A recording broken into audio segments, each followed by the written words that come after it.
చర్చిలు ఉన్నాయి మాకు. మా చర్చిల్లో మేము చెప్తే మా చర్చిలో వాళ్ళు కూడా ఇలా మీకులాగా కూలి పనులకు వెళ్ళే వాళ్ళు అందరూ కూడానే వాళ్ళు ఇచ్చినటువంటి వస్త్రాలు, వాళ్ళు ఇచ్చినటువంటి దాంతోనే ఇవన్నీ మీ దగ్గరికి తీసుకురావడం జరిగింది.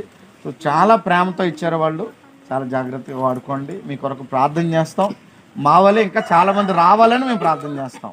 ఎందుకంటే మేము ఇవ్వడమే కాదు, కానీ ఇప్పుడు మేము వెళ్ళిన తర్వాత మిగతా వాళ్ళకి చెప్తాము, పలానా దిక్కున ఎంత నష్టం జరిగిందండి, ఎంత బాధపడ్డారు వాళ్ళందరూ అని చెప్తే వాళ్ళు కూడా దేవుని ప్రేమను బట్టి వాళ్ళు రావడానికి, వాళ్ళు మీకు ఏమైనా సహాయం చేయడానికి అవుతుంది. కాబట్టి మీరందరూ కూడా అంత ప్రేమ చూపించినటువంటి యేసయ్య గురించి తెలుసుకుంటే బాగుంటుందని మా ప్రత్యేకమైన ఉద్దేశం.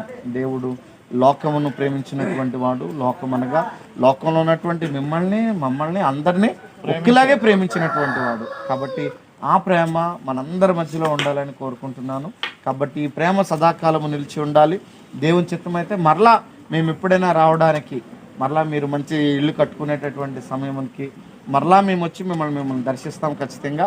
దేవుడు ఆ కార్యము మా పట్ల మీ పట్ల జరిగించాలని కోరుకుంటూ ఈ మాటలు ముగిస్తున్నాను. దేవుడు ఈ మాటలు మనందరి వెనుకడిలో దీవించి ఆశ్రయించును గాక. ఆమేన్. రైట్.